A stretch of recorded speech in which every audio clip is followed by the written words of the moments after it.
Hello everyone, নমস্কার। আমি বন্যা চলে আসলাম নতুন একটি ব্লগ নিয়ে। তো দুর্গাপূজায় আমাদের অনেক মেয়েদেরই মেকআপটা নিয়ে অনেক প্ল্যান থাকে যে পুজোর 5 দিন আমরা কীরকম সাজবো, মেকওভার করব।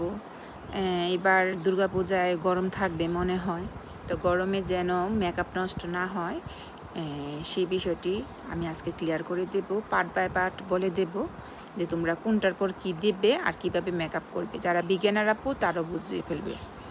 মেকআপ করার আগে সবসময় মনে রাখবে ফেস ওয়াশ দিয়ে ভালো করে মুখটা আগে ধুয়ে নেবে, ক্লিয়ার করে নেবে। তারপর শুকনা গামছা দিয়ে মুখ মুছবে। মুছার পর তুমি একটি রোজ ওয়াটার বা যে কোনো ধরনের একটা টোনার তুমি ইউজ করতে পারো। টোনার ইউজ করলে কিন্তু মেকআপ লং লাস্টিং হয়, ভালো স্কিনটা হাইড্রেট হয়।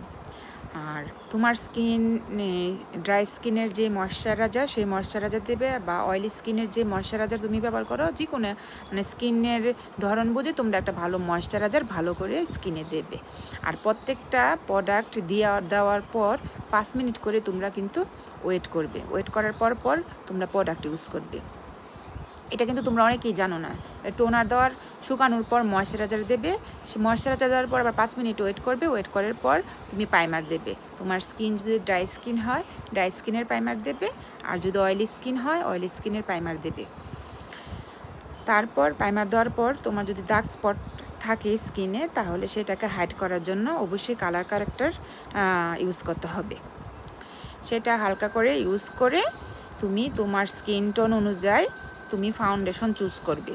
তোমার স্কিন টোন অনুযায়ী ফাউন্ডেশন না দিলে কিন্তু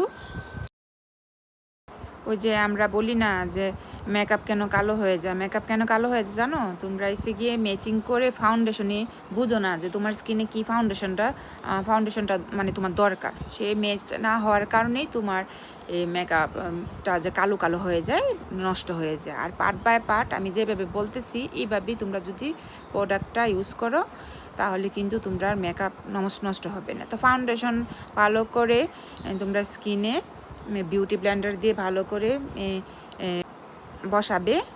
বসানোর পর তোমরা হচ্ছে গিয়া কম্প্যাক্ট পাউডার যদি ইউজ করো, কম্প্যাক্ট পাউডার ইউজ করতে পারবে, নয়তো লুজ পাউডার তোমরা ইউজ করতে পারো মেকআপটা লং লাস্টিং করার জন্য।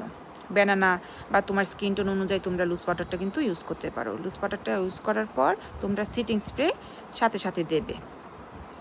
তোমরা যদি চাও ব্লাশ করে সিটিং স্প্রে করতে পারো, সিটিং স্প্রে করে তোমরা ব্লাশ বা হাইলাইটার দিতে পারো। তো সিটিং স্প্রে প্রোডাক্ট দেওয়ার মাঝখানেও তোমরা একবার দেবে, যদি মেকআপটা যদি তোমরা লং লাস্টিং করতে পারো। এরকম টিউটোরিয়াল যদি চাও অবশ্যই